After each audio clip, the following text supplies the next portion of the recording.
क्या होता है ना कि सैन्य अधिकारी बनना हर किसी के बस की बात नहीं है, पर यहां पर हर बच्चा 5 दिन तक नहीं रहता है। बट अगर 4 और 5 आप लेकर आते हैं तो आपके स्क्रीन इन होने के चांस कम हो जाते हैं। अपनी बात को रखते हैं, कई बार फिश मार्केट भी बन जाता है और तकरीबन 10 से 15% बच्चे बच्चे जो बचते हैं, जो कि अगले 4 दिनों के अंदर you are climbing a mountain with your friends, suddenly a friend lost the grip on the rope and falls down, you आप क्या करेंगे? आपसे बात भी की जाएगी, आपको बुलाया जाता है, आपके एसएसबी के प्रोसेस के दौरान आपके 15 ऑलिक्यूज को चेक किया जाता है और देखा जाता है कि आपके अंदर सैन्य अधिकारी बनने लायक गुण है या नहीं है। आपके मनसा, वाचा और कर्मा के अंदर कॉन्ग्रुएंसी चेक की जाती है। जय everyone, I am Prathamesh Ranjani और मैं आप सभी का डिफेंस वाला के समझिंग प्लेटफॉर्म के ऊपर बहुत बहुत स्वागत करता हूं। देखिए, एसएसबी के अंदर स्टेज 1 को लेकर कुछ बदलाव किए गए, इसके बारे में एक वीडियो मैंने बना दिया था कि क्या स्टेज 1 के अंदर कौन से 2 नए टेस्ट इंट्रोड्यूस किए गए, बट ये टेस्ट कब से लागू किए जाएंगे इसके बारे में भी जानकारी है नहीं। तो अभी के हिसाब से अगर मान के चला जाए ना, तो जो एसएसबी का पुराना प्रोसेस है उसी प्रोसेस के साथ आप सभी को एसएसबी देना, ये मैं मान के चलता हूं। बट अगर कोई बदलाव किया जाएगा तो इसके बारे में क्लियरली आपको बता दिया जाएगा। चलिए, एसएसबी के 5 दिनों के प्रोसेस के बारे में हम बात करें, जहां आपके 15 ऑयल किसको चेक किया जाता है। देखिए इस पिक्चर को, देखिए ध्यान से। क्या होता है ना कि सैन्य अधिकारी बनना हर किसी के बस की बात नहीं है। व्यक्ति के अंदर वो गुण होने चाहिए, वो ऑफिसर्स लाइक क्वालिटीज होनी चाहिए और इस पूरे प्रोसेस के दौरान आपके नहीं 15 गुणों को चेक किया जाता है। अगर मैं नॉर्मली आपसे पूछूं कि क्या आपके अंदर वो 15 गुण है, तो आप सभी बोलेंगे हाँ सर मेरे अंदर वो गुण है, मेरे अंदर वो सारी क्वालिटीज हैं। बट वास्तविकता में वो गुण आपके अंदर है कि नहीं, इस प्रोसेस के द्वारा कंप्लीटली चेक कर लिया जाता है। अब एसएसबी पूरे 5 दिनों का प्रोसेस है, पर यहां पर हर बच्चा 5 दिन तक नहीं रहता है। इस पूरे प्रोसेस को 2 स्टेज के अंदर डिवाइड किया गया। पहला स्टेज 1 जो कि स्क्रीनिंग प्रोसेस होता है, इसमें लगभग 90% बच्चे बाहर हो जाते हैं। जी हां, स्टेज 1 जिसके अंदर बदलाव के बारे में बात की गई थी। स्टेज 1 में आपके 2 टेस्ट लिए जाते हैं जिसके बारे में हम बात करने वाले। उसके बाद आपका स्टेज 2 होता है, जहां पर आपके दूसरे टेस्ट होते हैं और जो बच्चे स्टेज 2 के अंदर जाते हैं वो पूरे 5 दिन एसएसबी के अंदर रहते हैं। अब अगर मैं इसे डे 0 बोल दूं या डे 1 बोल दूं, ये आपका रिपोर्टिंग डे होता है। आप सभी अपने अपने सेंटर्स पे पहुंचते हैं, आप सबसे पहले अपने डॉक्यूमेंट्स को वेरीफाई करवाते हैं। याद रखिएगा, डॉक्यूमेंट वेरिफिकेशन सबसे ज्यादा इंपॉर्टेंट होता है। अगर डॉक्यूमेंट में कोई भी कमी पाई गई आपके, तो आपको एसएसबी नहीं देने दिया जाएगा। उसके बाद आप सभी को चेस्ट नंबर अलॉट किए जाते हैं और उस डे 1 के अंदर आपका स्क्रीन इन टेस्ट होता है। स्क्रीन टेस्ट का मतलब क्या होता है? देखिए, हर व्यक्ति के अंदर वो क्षमता नहीं होती कि 5 दिन तक वो एसएसबी के अंदर है, इसलिए एक फिल्ट्रेशन प्रोसेस होता है। इस दिन आपके 2 टेस्ट कंडक्ट किए जाते हैं। पहला टेस्ट होता है आपका OIR, officers intelligence rating test, और दूसरा होता है PPNDT। दोनों के बारे में हम बात करेंगे। OIR टेस्ट के बारे में बात की जाए तो देखिए, इसके अंदर आपसे लगभग 40 से 50 सवाल पूछे जाते हैं verbal and non verbal reasoning के। फॉर एग्जांपल की बात की जाए, सवाल आप देखिएगा कि आपको देखना है कि साहब इसमें सेट ए वाला कौन सा है, क्यूब ए के अंदर, क्यूब बी के अंदर। यहां पर आपकी इंटेलिजेंसी को चेक किया जाएगा, आपकी रीजनिंग एबिलिटी को चेक किया जाता है कि आपके अंदर कितना IQ है, आप कैसे परिस्थिति को समझ पा रहे हैं बेसिकली इन वर्बल फॉर्म के अंदर। ये चीजें आपकी चेक की जाती है। याद रखिएगा, कई बार बच्चा OIR को बहुत लाइटली लेता है।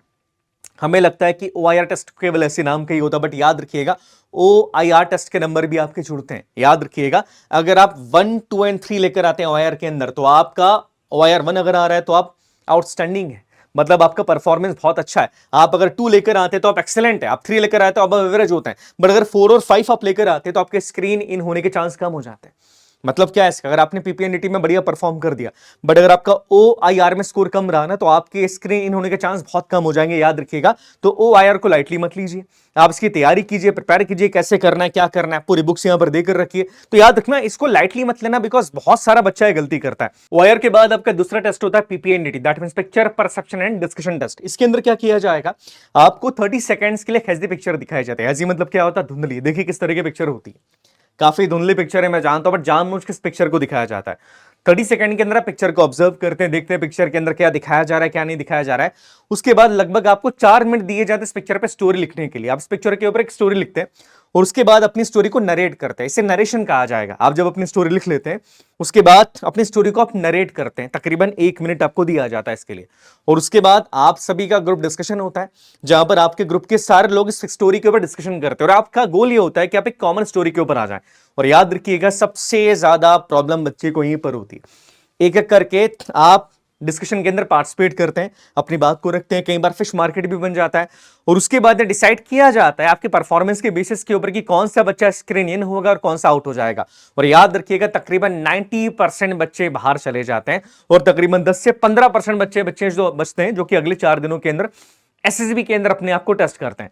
उसके बाद डे 2 की बात की जाए, डे 2 के अंदर आपके 4 टेस्ट होते हैं। बेसिकली ये साइकोलॉजिकल डे कहा जाता है। इसमें आपके 4 साइकोलॉजिकल टेस्ट होते हैं जो one of the most important है मेरे हिसाब से। पहला टेस्ट के बारे में बात की जाए, पहला टेस्ट आपका होगा TAT, thematic apperception test, TAT जिसे कहा जाता है।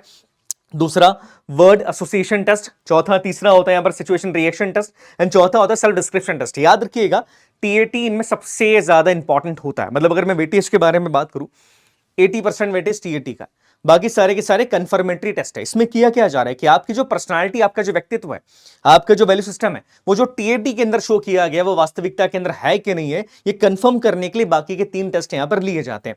टीएटी के दौरान आपको क्या किया जाएगा, आपको तकरीबन 11 पिक्चर्स दिखाए जाते हैं और एक स्लाइड आखिरी होती है जो कि ब्लैंक स्लाइड होती है। इन 11 पिक्चर्स के ऊपर और एक ब्लैंक स्लाइड के ऊपर आपको टोटल स्टोरीज लिखनी पड़ती है 12। दैट मींस एक पिक्चर दिखाया जाएगा 30 सेकंड के लिए। 30 सेकंड के बाद आप स्टोरी लिखेंगे पिक्चर के ऊपर। स्टोरी लिखने के लिए कितने मिनट दिए जाएंगे, सेम चीज यहां पर 4 मिनट दिए जाते हैं। अगेन दूसरा पिक्चर आएगा आपके सामने, फिर 4 मिनट दिए जाएंगे, आप स्टोरी लिखेंगे। अगेन 30 सेकंड्स के लिए तीसरा पिक्चर आता है और आखिरी पिक्चर आपका ब्लैंक स्लाइड होती है। याद रखिएगा यहां पर आप अपनी एक स्टोरी लिखते हैं, उस स्टोरी के द्वारा आपका हीरो जो है, आपका प्रोटैगनिस्ट जो है, उसके ओवल की उसको आप दिखाते हैं। नेक्स्ट अगर हम बात करें तो आपका है वर्ड एसोसिएशन टेस्ट। इसमें क्या किया जाएगा, इसमें आपको 60 शब्द दिए जाता है एक के बाद एक, और हर शब्द को आपको किसी वर्ड से एसोसिएट करना पड़ता है। हर शब्द को आप सेंटेंस से किसी दूसरे सेंटेंस से आप एसोसिएट करते हैं। फॉर एग्जाम्पल की बात की जाए, आपको शब्द दिया गया एक्शन, सुसाइड, किल, जीरो, आप किसके साथ से एसोसिएट कर रहे हैं। सुसाइड के लिए आप क्या सेंटेंस बनाते हैं, एक्सीडेंट के लिए आप क्या बनाते हैं, चीजें यहां पर देखी जाती है। और याद रखिएगा 60 शब्द यहां पर आपको दिए जाएंगे बुकलेट के अंदर, और हर शब्द पे सेंटेंस बनाने के लिए केवल 15 सेकंड आपके पास होते हैं। दैट मींस आपका सबकॉन्शियस माइंड यहां पर ज्यादा काम करता है। उसके बाद अगर हम बात करें तो नेक्स्ट टेस्ट आपका होता है सिचुएशन रिएक्शन टेस्ट। ये भी सेम तरीके का होता है। इसमें आपको 60 रियल लाइफ सिचुएशन दी जाएगी। हर सिचुएशन के लिए आप अपना रिस्पॉन्स करते हो। इस पूरे टेस्ट का जो टाइम होता है वो होता है 30 मिनट। मतलब 30 सेकंड के अंदर एक सिचुएशन पे आपको रिस्पॉन्स करना होता है। रिस्पॉन्स का मतलब क्या होता है, फॉर एग्जाम्पल की बात की जाए, आपको सिचुएशन दी जा रही है, you are climbing a mountain with your friends, suddenly a friend lost the grip on the rope and falls down, you, आप क्या करेंगे। आप सब क्लाइम कर रहे हैं, आपका एक दोस्त से ग्रिप छूट गई, अब आप क्या करेंगे। रियल लाइफ सिचुएशन है, आपकी परिस्थिति के अंदर जो सिचुएशन आपके सामने है उसमें आपका माइंडसेट क्या होगा जानने की कोशिश यहां पर की जाएगी। तो याद रखिएगा ये टेस्ट अपने आप में काफी इंपॉर्टेंट है। और उसके बाद आखिरी टेस्ट आपका होता है सेल्फ डिस्क्रिप्शन टेस्ट, जहां पर आप अपने बारे में बात करते हैं। यहां पर नॉर्मली आपसे बेसिक सवाल पूछे जाते हैं, what do you think of yourself, आप अपने बारे में क्या सोचते हैं, आपके पेरेंट्स आपके बारे में क्या सोचते हैं, आपके दोस्त आपके बारे में क्या सोचते हैं, आपके टीचर्स आपके बारे में क्या सोचते हैं। और ये सवालों के द्वारा आपके अंतर मन को जानने की कोशिश की जाती है। उसके बाद नेक्स्ट तीसरा और चौथा दिन आपका होता है जीटीओ का, जो काफी इंपॉर्टेंट है। जीटीओ दैट मींस आपके ग्राउंड टास्क यहां पर किए जाते हैं। ग्रुप टेस्टिंग ऑफिसर आपको देखते हैं, आपके एक्शंस को इवैल्यूएट किया जाएगा कि आप ग्राउंड के अंदर कैसा परफॉर्म करेंगे। यहां पर कई सारे टेस्ट आपके कंडक्ट किए जाएंगे। ग्रुप डिस्कशन आपके 2 होते हैं यहां पर, ग्रुप प्लानिंग एक्सरसाइज की जाती है, पीजीडी प्रोग्रेसिव ग्रुप टास्क यहां पर की जाएगी आपकी, एचजीटी, आईओटी इंडिविजुअल ऑब्स्टिकल्स किए जाएंगे। आप कमांड टास्क के अंदर पार्टिसिपेट करते हैं। अंत में स्नेक रेस होती है, लेक्चरेट, एफजीटी, कई सारे टेस्ट यहां पर कंडक्ट किए जाते हैं। और ये देखा जाता है कि आप ग्रुप के साथ परफॉर्म कैसा कर रहे हैं, आपके एक्शंस को यहां पर परफॉर्म करते हुए देखा जाता है। बिल्कुल भी चिंता मत कीजिएगा, जीटीओ को लेकर विक्रांत सर एक बहुत डिटेल वीडियो बनाएंगे भी। दैट्स वाई इस पार्ट को मैं थोड़ा स्किप यहां पर कर रहा हूं, बिकॉज विक्रांत सर इसके बारे में बहुत डिटेल के अंदर आपको बताने वाले। और इसी बीच आप देखेंगे डे 2 से लेकर आपके डे 4 के बीच में आपका इंटरव्यू भी हो जाता है। जी हाँ, आपका पर्सनल इंटरव्यू इसी बीच के अंदर होता है।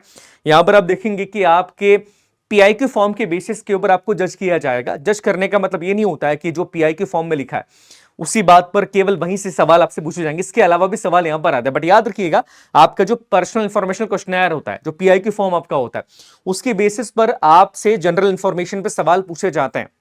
एग्जाम्पल की बात कीजिए, आपकी फैमिली, एजुकेशन, हॉबीज हो गई, आपके स्पोर्ट्स कौन सा आप खेलना पसंद करते हैं, आपकी जनरल अवेयरनेस कितनी, करंट अफेयर्स, कई सारे सवाल यहां पर पूछे जाएंगे।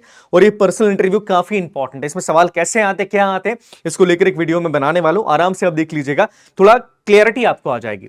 उसके बाद आता है आपका आखिरी दिन, दैट मींस कॉन्फ्रेंस। कॉन्फ्रेंस के अंदर क्या किया जाता है, आपके तीनों असेसर्स, आपके इंटरिंग ऑफिसर, आपके जीटीओ के अधिकारी, और अगर क्लियरली बात की जाए कि आपका ये जो दिन है ना, ये दिन आपके लिए काफी मुश्किल होता है। आपके साइकोलॉजिस्ट, ये तीनों के तीनों एक साथ बैठते हैं और आपके ऊपर चर्चा की जाती है आपसे बात भी की जाएगी, आपको बुलाया जाता है, आपका स्टे कैसा रहा, आप क्या चेंज करना चाहते हैं, बेसिक सवाल पूछे जाते हैं। बेसिकली यहां पर ये तीनों मिलकर ये तय करते हैं कि किस व्यक्ति को लेना चाहिए, इस प्रोसेस के दौरान कौन व्यक्ति पास हो चुका है और किसे रिकमेंड नहीं करना है, चीजें देखी जाती है। अब कई बार बच्चे के ऊपर कोई डाउट होता है तो सवाल ज्यादा पूछ लिए जाते हैं, कई बार डाउट नहीं होता तो बेसिकली सवाल पूछ के उसे बाहर कर दिया जाता है, और उसके बाद ये तय किया जाता है कि आप एसएसबी में रिकमेंडेड है या नहीं है। तो ये पूरा 5 दिनों का प्रोसेस है बेटा। इसके अंदर बदलाव के बारे में बात करी हमने, जो कि किया गया है। अब बदलाव कब से लागू किया जाएगा उसके बारे में अभी कोई जानकारी है नहीं, बट बदलाव क्या है, स्टेज 1 के अंदर क्या बदलाव किया जा रहा है, इसको लेकर क्लियरली एक वीडियो मैंने बना दिया, आप जाकर वहां पर देख सकते हैं। तो चलिए मैं आपसे विदा लेता हूं, आप सभी अपना ध्यान रखिएगा, और इन चीजों पे जो प्रोसेस मैंने आपको बताया उस पर डिटेल वीडियो आगे बना दिया जाएगा, तो इसको लेकर चिंता बिल्कुल मत करना। चलिए मैं मिलता हूं आपसे अगले सेशन के अंदर, आप सभी अपना ध्यान रखिए, तब तक के लिए जय हिंद, जय भारत, भारत माता की जय।